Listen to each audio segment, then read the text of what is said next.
We take Bionicle MOCS from across the Bionicle community to give you some inspiration for whatever it is you might be building next.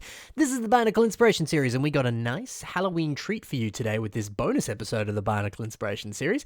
Now, this one's going to be focusing on a fun collab, and it's called the Spooky Scary Skeleton Bionicle G2 Wave 2 Collab. So let's check out some of the incredible revamps of the G2 Skull villains and also Akimu. Let's go. We're starting off with Skull Basher, and this has been built by Good Guy 2006. This is a really solid upgrade for the original set. When we compare it side by side like we do here, we can see that they've basically stripped out all of the skeleton bone pieces and just kind of buffed up the design. Now, while it does take away from the original skeleton vibe that the set definitely has, it does kind of up the Minotaur vibe that the villain was also emulating. So, it's give and take, but I kind of like that they upgraded the Minotaur side of things. And to be honest, there's still some subtle skeleton effects on the rib cage and the mask and stuff. I don't know, now I kind of see it as if the trans purple is kind of this magic of sorts that's bringing an old corpse back to life rather than a skeleton that's being resurrected. I guess maybe it's more leaning into a zombie vibe than a skeleton vibe, I guess. I don't know, I'm kind of just making up my own lore here, but still, I think the revamp looks great, and it's nice to see a really solid and compact CCBS build, much like this one. The custom torso, I think, is probably my favorite part of this, and definitely one of the better things on this revamp. I love the way that they've created this interesting sort of shoulder curve, so it angles out those trans orange armor shell pieces just a little, and then the shoulder armor rests kind of nicely over the arms in a bit more of a unique and cool looking way.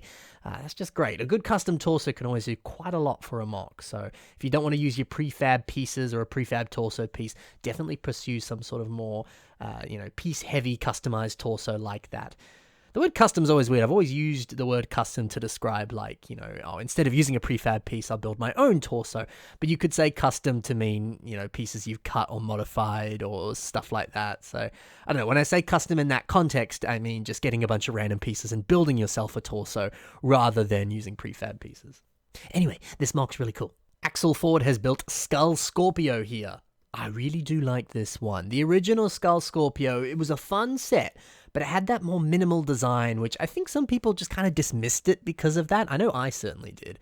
But that being said, when I did build this set, I was very pleasantly surprised by the fantastic play feature on its tail. So, if you're considering buying some of these G2 sets, don't pass up Skull Scorpio. But seeing an almost kind of Titan version of this set, it makes me realize just how awesome the idea of a skeleton scorpion man really is. It really shines here on this MOC. Yeah, this big menacing tail, it looks fantastic. There's these really interesting, trans neon green Borok eyes and the Glatorian heads in the same color. They form this quite sinister, cool looking shape that makes this tail fantastic.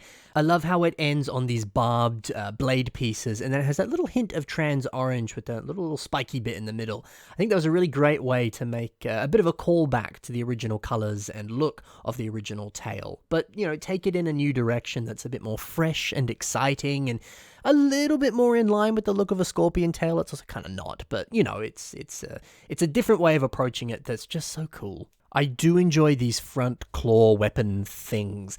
The Jala swords mixed with those black Vakama fire pieces is a surprisingly nice touch. Now, sure, these could have been actual pincers if you wanted to lean a little bit more into the scorpion vibe. But, I don't know, this interesting, jabby fire sword thing, these weird hands of sorts, it's kind of really cool. It's a bit different, but it's still pretty exciting. I think it's the perfect example of improving on the original source material, but making it your own. And you could say the same about the whole of this MOC. This is just so different and so distinct, but still feels so representative of Skull Scorpio. I love this. Monopoly has revamped Scara Warrior. I do enjoy that this one's leaning a little bit more into the skeleton aesthetic. We didn't quite see that with the other two, not that I think there was anything wrong with that, but it's certainly very prominent here and very well done too. Seeing these big long limbs, whether they're made from larger CCBS bone elements with nothing on them, the ones in dark bluish grey up the top there, or if they just use some of these silver piston pieces and some other tubing elements to mimic the look of bones. It's all so very effective and looks wonderful. I enjoy seeing the Huki and Nika masks used as knee pads. There's something about that in the context of this build. It just works surprisingly well. And the texture on the top of those masks is weirdly perfect for armor. I do love this pose too, with their like hand behind the neck, like they're a little bit nervous or a bit awkward, and they're like, "Oh, geez, man, I'm sorry, but I believe you're sitting in my seat, but it's okay, I'll just go find another seat." I love the idea of this dude being like this like polite but nervous and slightly awkward skeleton. It's just weirdly fitting and weirdly fun. Great to see that they've kept the bow, by the way. You know, the chains and this nice chrome arrow at the front there, fantastic additions. And there's certainly something very menacing about a huge bow like this on a towering, tall-looking skeleton. Also, seeing these Translight blue Robo Rider wheels, they're sort of up there on the shoulders. You know, they came in one of the older Robo Rider sets, this one here specifically. Seeing those on the shoulders, it's a lovely addition. It fits quite well with the rest of the Translight blue parts that are scattered all throughout this MOC, which, of course, were also scattered on the original set too. So yeah, a fun little revamp.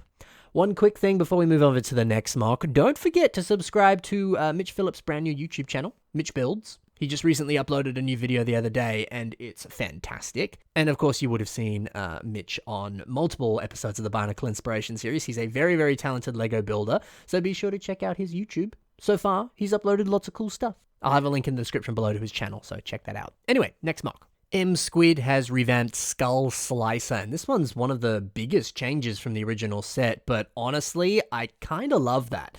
This is a fantastic looking head design, and I especially love that they're using some of these new Ninjago blade pieces. They've appeared in a bunch of the more recent Ninjago sets, much like this one, for example. You can see them on the Dragon Wings, and in a few other different places on the set too. But they work so well on the larger context of this head design, especially with those plant pieces and the rest of the look. It's wonderful.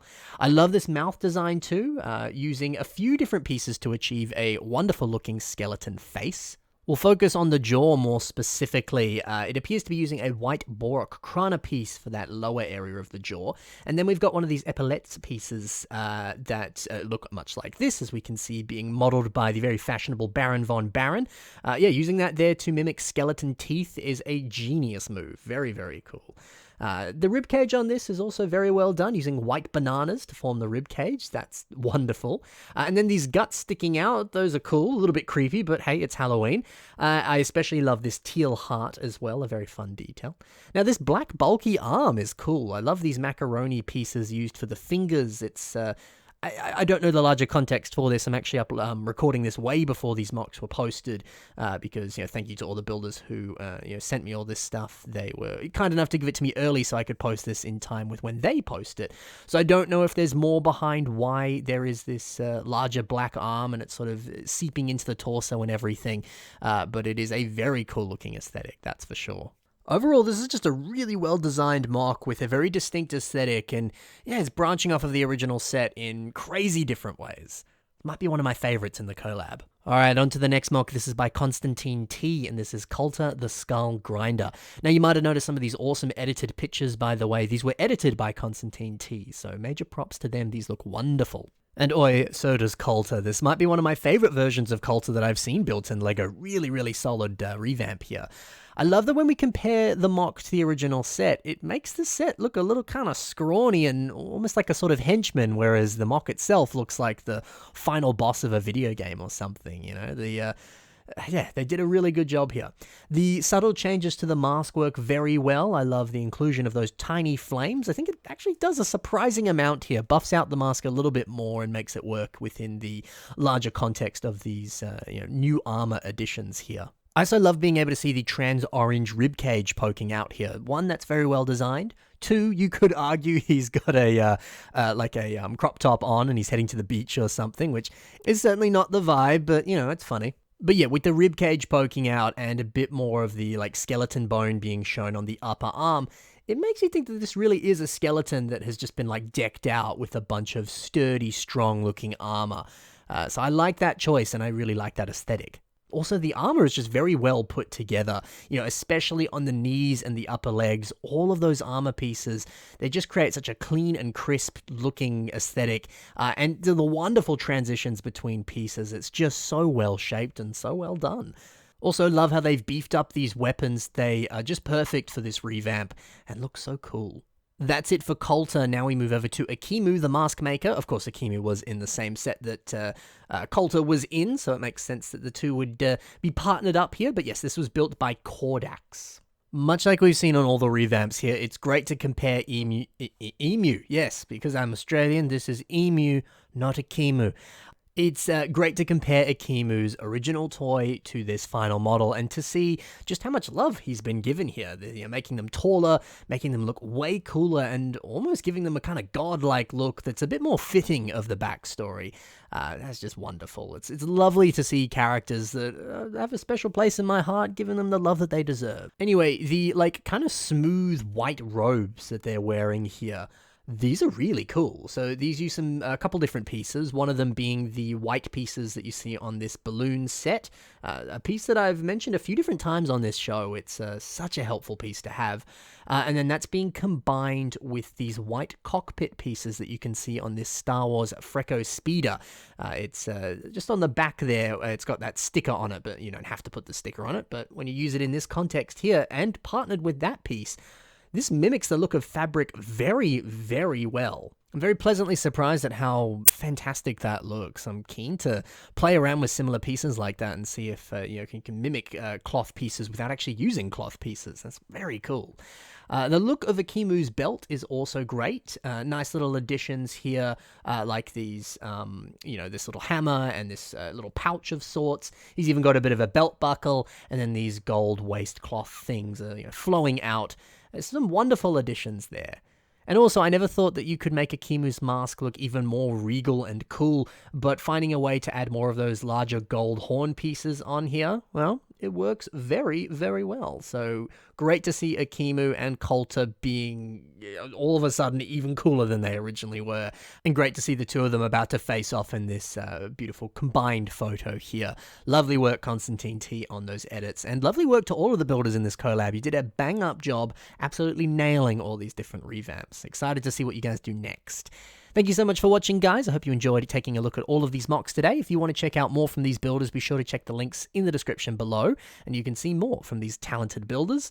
Also in the description below are links to my own social media, so you can check out stuff that I've got going on over there. And also in the description is the submission email. It's also on your screen right now. So if you've got a collab that you're planning to do or that you are about to post or have already posted and you want to see it featured on the show, be sure to send me an email and I'll do my best to feature it where I can. Thank you so much for watching, guys. Happy building and bye for now.